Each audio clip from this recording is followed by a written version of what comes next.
कल के व्लॉग में मैंने आपके साथ इन्फॉर्मेशन शेयर की थी कि कौन से ऐसे 5 लीगल वीज़ा कैटेगरीज हैं जिनको यूज़ करके आप यूएसए मूव हो सकते हैं। तो आज का व्लॉग कंटिन्यूशन में है कि एक बार आपने ये डिसाइड कर लिया कि आप एज स्टूडेंट यूएसए आ रहे हैं या वर्क बेस्ड वीज़ा पे आ रहे हैं या सिर्फ विजिट करने आ रहे हैं, तो उसके बाद के क्या स्टेप्स हैं और फिर इंटरव्यू में आपसे क्या सवाल पूछे जा सकते हैं based on the category you have applied for. तो हर कैटेगरी के टॉप 5 क्वेश्चंस मैं इस व्लॉग में एड्रेस करूंगी। लेकिन before we talk about anything, मैं यहाँ पे एक डिस्क्लेमर डालना चाहूंगी कि मैं कोई लीगल एक्सपर्ट नहीं हूँ, कोई इमिग्रेशन एक्सपर्ट नहीं हूँ। मैं आपके साथ जितनी भी नॉलेज शेयर कर रही हूँ वो या तो मैंने एक्वायर की है या तो मेरे पिछले 12 साल के यूएस के एक्सपीरियंस के बेसिस पे जो है मैं अपने एक्सपीरियंसेस आपके साथ शेयर करती हूँ। तो अगर आपको किसी भी चीज़ में कोई भी डाउट हो तो आप लीगल ओपिनियन ले सकते हैं, लेकिन मैं लीगल एक्सपर्ट नहीं हूँ। तो चलिए आगे बढ़ते हुए कि एक बार आपका ये डिसाइड हो गया कि आप एज स्टूडेंट आ रहे हैं या आप H1B वीज़ा पे आ रहे हैं या L1 वीज़ा पे आ रहे हैं या सिर्फ विजिट करने आ रहे हैं B1 B2 वीज़ा पे, तो आगे के स्टेप्स क्या हैं? बहुत सिंपल है। सब वीज़ा कैटेगरीज के लिए एक स्टैंडर्ड प्रोसेस है कि आपको अगर आपका स्टूडेंट वीज़ा है, आपको I-20 मिल गया है या आपको जॉब ऑफर मिल गया है, H1B वीज़ा के लिए प्रोसीड करना है, तो सब चीज़ के लिए आपको DS-160 एप्लीकेशन फॉर्म भरना होता है। इवन टूरिस्ट वीज़ा के लिए तो most of the US visas के लिए ये एक स्टैंडर्ड प्रोसेस है कि आप DS-160 एप्लीकेशन फॉर्म भरेंगे, आप वीज़ा की फ़ीस पे करेंगे। मेजॉरिटी ऑफ द केसेस में $160 के आसपास जो है वीज़ा की फ़ीस होती है पर पर्सन, ऑफ कोर्स। और उसके बाद आप किसी भी वीज़ा एप्लीकेशन सेंटर में जो है अपना बायोमेट्रिक्स अटेम्प्ट करेंगे कि जहाँ पे आप अपनी फिंगरप्रिंटिंग देंगे, आपका फ़ोटो खींचा जाएगा, तो दैट्स कॉल्ड बायोमेट्रिक। और उसके बाद जो है आपका वीज़ा इंटरव्यू होगा। तो वीज़ा इंटरव्यू के क्वेश्चंस पे जाने से पहले कि आपको वीज़ा इंटरव्यू के लिए कौन कौन से डॉक्यूमेंट्स अपने साथ रखने हैं, द वन इज़ पासपोर्ट, जो कॉमन है सबके लिए कि ये डॉक्यूमेंट्स तो आपने रखने ही रखने हैं। पासपोर्ट, आपने जो DS-160 फॉर्म भरा है उसका जो कंफर्मेशन पेज है कि हाँ आपने ये फॉर्म भरा है, तो आपके पास वो कंफर्मेशन होगी वो, प्लस आपको जो वीज़ा इंटरव्यू का एप्लीकेशन कंफर्मेशन है या फिर कह सकते हैं अपॉइंटमेंट लेटर है वीज़ा का, तो वो वाला लेटर भी आपको अपने साथ रखना है। आपने जो फीस पे करी है उस फीस की रिसीप्ट अपने साथ रखनी है।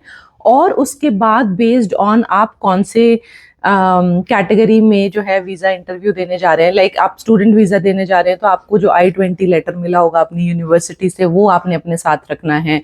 अगर आप H1B वीज़ा के लिए इंटरव्यू देने जा रहे हैं तो फिर आपको जो आपकी कंपनी ने जॉब ऑफर लेटर दिया था वो आपको साथ में रखना है। अगर आप टूरिस्ट वीज़ा पे जा रहे हैं तो आपको जो इंसान स्पॉन्सर कर रहा है, आपके फाइनेंसेस एंड एवरीथिंग। तो लेकिन बेसिक यही है, आपका पासपोर्ट होना चाहिए, हर वो रिसीप्ट होनी चाहिए जो आपने उस एप्लीकेशन में लगाई है, बेशक DS-160 की हो या वीज़ा फीस की हो या फिर अपॉइंटमेंट लेटर हो। ये बेसिक से डॉक्यूमेंट्स रखने के बाद अपनी वीज़ा कैटेगरी के हिसाब से सपोर्टिंग डॉक्यूमेंट्स आपको लगेंगे, plus your financial bank statements and all those things.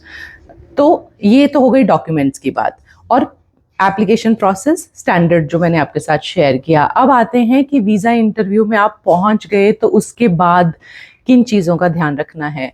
One standard thing for all visa categories is कि जितना पूछा जाए उतना जवाब देना है, एक्स्ट्रा जवाब नहीं देना है। मैंने अभी कुछ 3 हफ्ते पहले एक केस सुना जहाँ पे पेरेंट्स टूरिस्ट वीज़ा के लिए गए, लेकिन उन्होंने एडिशनल इन्फॉर्मेशन शेयर कर दी और उसकी वजह से उन्हें बहुत ज़्यादा प्रॉब्लम फेस करनी पड़ी और उनका वीज़ा भी रिजेक्ट हो गया। लेकिन वीज़ा रिजेक्ट होने उनके साथ साथ उनके जो बच्चे यहाँ पे थे, they also had to face some trouble.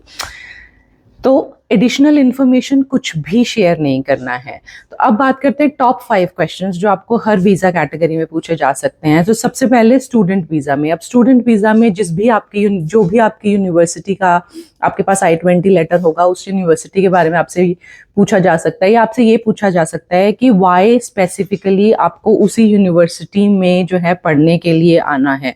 या उससे भी ब्रॉडर क्वेश्चन ये हो सकता है कि आपको पढ़ने के लिए यूएसए ही क्यों जाना है, आप इंडिया में क्यों पढ़ाई नहीं कर सकते या किसी और कंट्री में क्यों नहीं पढ़ सकते, why you are choosing USA पढ़ने के लिए, या फिर वाई स्पेसिफिकली आप इस यूनिवर्सिटी को ही क्यों चूज कर रहे हैं पढ़ाई करने के लिए। उसके बाद कि आपकी एजुकेशन को स्पॉन्सर कौन कर रहा है, आपकी एजुकेशन ख़त्म होने के बाद आपके प्लान्स क्या हैं, कि ग्रेजुएट होने के बाद क्या प्लान करते हैं आप, कि वापस आएंगे इंडिया पढ़ने के लिए या यूएस में ही आगे रह के you foresee your future. And बहुत बेसिक से आंसर्स सबके कुछ कुछ अराउंड सिमिलर ही हैं, जैसे कि यूएसए क्यों, तो आप बात कर सकते हैं कि यहाँ का एजुकेशन का जो क्वालिटी है या फिर प्रैक्टिकल एक्सपोजर जो है उसके अलावा पे अगर आपको अपनी यूनिवर्सिटी के बारे में या स्पेसिफिक कोर्स के बारे में, लाइक अगर आप डेटा साइंस के किसी कोर्स में आ रहे हैं तो डेटा साइंस के बारे में बात कर सकते हैं कि इस डेटा साइंस का ये कोर्स जो है इसका एक्सपोजर मुझे यूएस में ज़्यादा मिलता है, या प्रैक्टिकल नॉलेज मुझे ज़्यादा मिलती है, या फिर इंडस्ट्री एक्सपोजर मुझे लगता है कि यूएसए में ज़्यादा मिलेगा। और मोस्टली यहाँ पे सजेस्ट ये किया जाता है कि जब आपसे पूछा जाए कि ग्रेजुएशन के बाद आपके प्लान्स क्या हैं, तो आप नॉर्मली यही सजेस्ट करते हैं कि आप अपनी कंट्री में वापस आके जो है आगे अपना जॉब और करियर परस्यू करेंगे। This is suggested one, but mostly ये सवाल जो है पूछा जाता नहीं है, बट अगर पूछा जाए तो पीपल सजेस्ट कि आप ये मत कहिए कि मैं यूएसए में सेटल होने जा रहा हूँ, आप ये कहिए कि मैं यूएसए में सिर्फ एजुकेशन का एक्सपोजर लेने जा रहा हूँ या जा रही हूँ। So these are the basic questions जो कि स्टूडेंट वीज़ा के अंडर पूछे जाते हैं। फिर अगर वर्क बेस्ड वीज़ा की बात करें हम लोग, तो आपकी कंपनी के बारे में पूछा जा सकता है। सो आपकी जॉब टाइटल क्या है, मतलब उस कंपनी में आप किस जॉब प्रोफाइल के लिए जा रहे हैं। लाइक फॉर एग्जांपल मैं एज डेटा एनालिस्ट जा रही हूँ, या मैं प्रोग्राम मैनेजर जा रही हूँ, या मैं एज पीपल मैनेजर जा रहा हूँ या जा रही हूँ। उस जॉब टाइटल के अंडर आपकी रिस्पॉन्सिबिलिटीज़ क्या हो सकती हैं। फिर जहाँ आप जा रहे हैं आपकी कंपनी कहाँ लोकेटेड है, आप किस शहर में जाके रुकेंगे, और आपकी सैलरी क्या होगी, कि how will you sponsor your self kind of thing, कि आपका सर्वाइवल है यूएसए में कि नहीं है उस सैलरी के बेसिस पे। एंड अलॉन्ग विद दैट कि आपके साथ कितने डिपेंडेंट्स जा रहे हैं, मतलब आपकी वाइफ आपके साथ जा रही है या नहीं जा रही है, वो इंडिपेंडेंट वीज़ा पे जा रही है या वो आप पे डिपेंड होके जाएगी, आपके बच्चे हैं या नहीं हैं, और आपके बच्चे आप पे डिपेंड होके यूएस जा रहे हैं। तो ऑल दोज थिंग्स की वर्क बेस्ड वीज़ाज में यूजुअली आपके ऑफिस लोकेशंस और आपकी फैमिली के डिपेंडेंट्स के बारे में ही प्रीडोमिनेंटली क्वेश्चंस होते हैं। उसके बियॉन्ड आपकी प्रीवियस एजुकेशन के बारे में कोई कुछ पूछ सकता है, लेकिन यूजुअली वीज़ा इंटरव्यूज इतने लंबे नहीं होते हैं एम्बेसी पे, there is huge rush there. तो 5-5 मिनट 5-7 मिनट के अंदर अंदर ही आपके सारे क्वेश्चंस एड्रेस होके दे मूव फॉरवर्ड। तो 4 से 5 सवाल का ही प्रोबेबिलिटी होता है कि वो आपसे पूछ सकते हैं। इसके बियॉन्ड 30 मिनट्स वाले एम्बेसी में इंटरव्यूज नहीं चलते हैं, यूजुअली लाइक 5 to 10 मिनट्स, तो उसमें यही सारे सवाल कवर हो सकते हैं। अदर देन दैट अब आता है टूरिस्ट वीज़ा पे। टूरिस्ट वीज़ा पे भी आपसे यही पूछेंगे कि आपका पर्पस ऑफ विजिट क्या है, जो आपको एयरपोर्ट पे लैंड करने के बाद इमिग्रेशन पे भी सेम सवाल पूछा जाता है कि आप टूरिस्ट वीज़ा में सिर्फ घूमने जा रहे हैं या फिर आप किसी रिलेटिव के पास जा रहे हैं, या कई लोग जैसे अपने बच्चों की डिलीवरी पे आते हैं तो they tell their purpose of visit कि हम किसी शादी में जा रहे हैं या अपने बच्चों की डिलीवरी करवाने जा रहे हैं। और उसमें भी ये सवाल आता है कि आपको स्पॉन्सर कौन कर रहा है। उसमें आप बता सकते हैं या तो आपका बेटा बेटी आपको स्पॉन्सर कर रहे हैं या फिर आप खुद अपने आप को स्पॉन्सर कर रहे हैं। अगर आप खुद अपने आप को स्पॉन्सर कर रहे हैं तो आपको अपने फाइनेंशियल स्टेटमेंट्स बैंक के दिखाने पड़ते हैं। अगर आपके बेटा या बेटी आपको स्पॉन्सर कर रहे हैं तो फिर उनके बैंक स्टेटमेंट्स भी आपको दिखाने पड़ सकते हैं।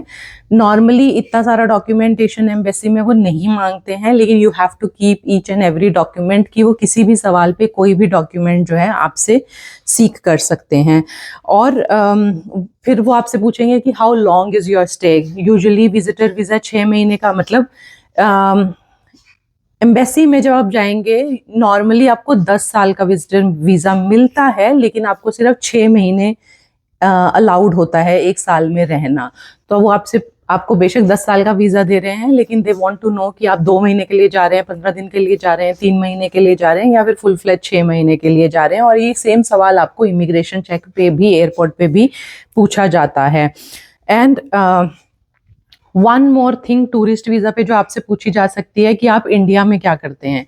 तो अगर आप इंडिया में कोई जॉब करते हैं तो आपको उसका प्रूफ मांगा जा सकता है, या फिर अगर आप रिटायर्ड हैं या फिर आपकी गवर्नमेंट एम्प्लॉई हैं तो आपसे एनओसी मांगा जा सकता है, नो ऑब्जेक्शन सर्टिफिकेट। हर गवर्नमेंट एम्प्लॉई को नो ऑब्जेक्शन सर्टिफिकेट अपने ऑर्गेनाइजेशन से, स्कूल से, कंपनी से, जहाँ पे भी वो काम कर रहा है या कर रही है, उसे नो ऑब्जेक्शन सर्टिफिकेट लेना पड़ सकता है। And then that can be asked कि आप जा तो रहे हैं लेकिन पीछे आपकी गवर्नमेंट एजेंसी को कोई ऑब्जेक्शन तो नहीं है। ये सारे सवाल जो है टूरिस्ट वीज़ा पे पूछे जा सकते हैं। Tourist visa normally senior citizens को मैंने देखा है कि 10 साल का मिल जाता है, 6 महीने का स्टे अलाउड है, लेकिन यंगस्टर्स को 1 साल का भी मिल सकता है, 2 साल का भी मिल सकता है। तो इट एक्चुअली डिपेंड्स ऑन आपकी किस्मत। H1B वीज़ा जो है वो 3 साल का मिलता है और student visa again depending upon कि आपकी डिग्री का अगर आपकी डिग्री 2 साल की है या बैचलर्स करने जा रहे हैं, 3-4 साल की डिग्री है, तो उसके बेसिस पे आपको उतने ड्यूरेशन का वीज़ा मिलेगा। होप ये इन्फॉर्मेशन आपको अच्छी लगी हो, और आप कमेंट में बता सकते हैं अगर आप स्पेसिफिकली कोई यूएस आने वाली के रिगार्डिंग कोई इन्फॉर्मेशन सीख कर रहे हैं तो मैं उसके ऊपर व्लॉग क्रिएट कर सकती हूँ, या personally 1-on-1 we can talk about it. तो कमेंट्स में ज़रूर शेयर कीजिएगा अपना ओपिनियन, या फिर आप आने वाले फ्यूचर में एस्पायर कर रहे हैं यूएस से आना या नहीं आना।